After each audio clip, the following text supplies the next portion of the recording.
Hi, I'm Evie Kimsing, editor of the IdentityWeek.net portal. I'm here at Identity Week America. I'm joined now by Linda Van Horn, who's president and CEO of iShare Medical. Nice to meet you. It's good to meet you. You delivered a brilliant keynote giving an overview of iShare Medical. What sort of authentication and ID proofing is incorporated in the platform to verify users, medical professionals who want to access that sensitive information? Yes, exactly. So what we do is we do ID proofing at NIST 863.3 at IAL2, and then we do authentication NIST 863.3 AAL2. And so iShare Medical is a direct trust accredited trust anchor, and that is a federated identity. So a digital identity issued by iShare Medical or any accredited trust anchor can be trusted by every accredited trust anchor in the U.S. Can you describe some of the kind of applications you've been involved with the platform? Any corporations, organizations that are currently using this platform? Sure. So we don't usually give out our clients, but I can say we're working with one of the top 5 largest pharmacy benefit management companies. We also work with some large practices, like a physical therapy group that has 289 providers. Our network spans 2.8 million healthcare providers, so it's a pretty big network that we have the ability to exchange with. But in terms of interesting things that we've done, I think some of the most interesting things is being able to use our platform, the iShare Medical platform, to reach the provider at the point of care inside of their EHR. So one of the big problems that a lot of technology developers have today is they create this great product, but then they have no way to get that data to the clinician when they're treating the patient at that point of care. So we have a number of technology vendors that use our software. So they might have the patient do a questionnaire in the waiting room, and then when the patient finishes and says submit, that goes automatically to their EHR, regardless of the care setting, provider, or EHR system, and gets integrated into the doctor's workflow. So when they're seeing the patient, then they can have that information right at their hand. Same thing with other types of things. We identity proof patients, providers, payers, and devices, so that they can get that to the doctor, so that it can be at the point of care, so they can use that in their workflow. So that's an important part. The other thing that I think is important to talk about in terms of recently and things like that would be the advent of ADT messaging or event notifications via the direct protocol that went into effect. CMS mandated that all hospitals, critical access hospitals, and psychiatric hospitals put together event notifications. And what that really means is whenever a patient is admitted, discharged, or transferred from the hospital, we can send an event notification to the primary. So many times, in the old days, doctors went to the hospital, they would see a patient, and then while they were in the hospital. Today, hospitals employ what are called hospitalists. They're doctors that see the patient when they're in the hospital. So the doctor who's their primary care doctor really doesn't even know they got admitted.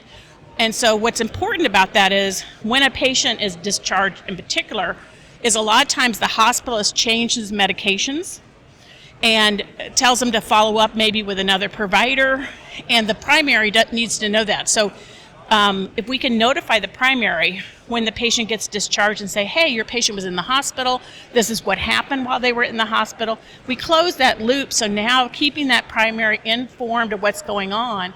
But moreover, if the primary care doctor can see the patient within 30 days of discharge, then they can make sure the continuum of care happens and the patient doesn't end up getting readmitted.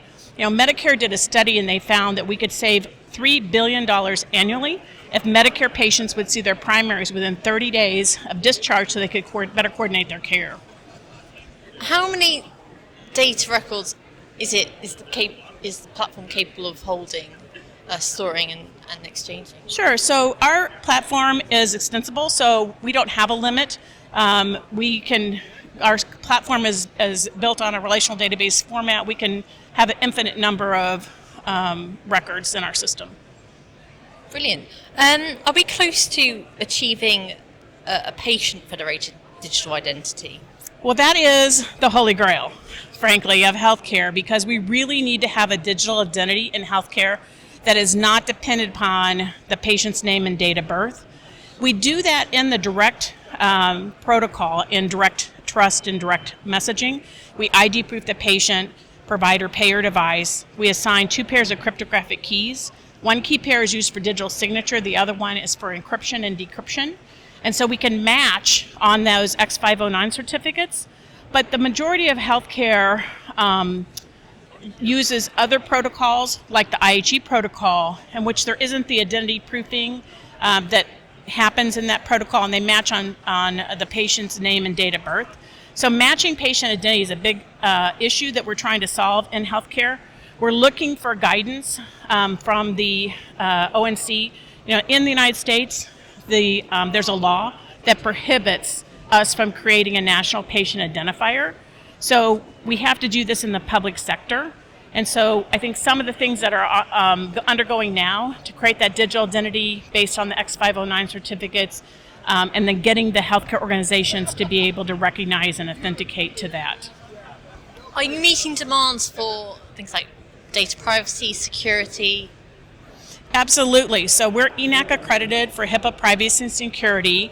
And so the ENAC accreditation program has been around for many years, but we're ENAC accredited for that, and we're Direct Trust accredited. So those kind of accreditation programs, for example, they require that we store our cryptographic keys on a hardware security module that's FIPS 140-2 level 2 compliant or higher. So what that means is it's a piece of hardware that provides both software and hardware compliance for security of those cryptographic keys, because really the cryptographic keys are the keys to the kingdom. If you have that, you can unlock the messages and read data and stuff like that. So we have to store that on an isolated island. And so the hardware security modules, first of all, we have 2 data centers, and they're mirrored in real time, because if one data center went down, we have to be able to decrypt the data. Not that data centers don't go down, but we have a hardened, we have a level 3 data center infrastructure, which is the highest level you can have without closing your data center to any outside access. So, but what happens is with these hardware security modules, if they detect they've been tampered with, either a software attack or physical attack, somebody's messing with them, they actually destroy themselves. They delete all the data off of the machine. That's why the DoD requires the use of hardware security modules. So that's just an example of some of the things that we have in our protection and for data security. Finally then, what do you hope to get from attending Identity Week America today? Well, I learn something new every day, so I'm here to learn. I'm here to network with people and talk to them about what they're doing. It's very exciting. I listened to some of the other keynote speakers today, and here's some of the stuff that's going on. And I'm excited to go to that next step. How do we make this stronger? Thanks, Linda. Thank you.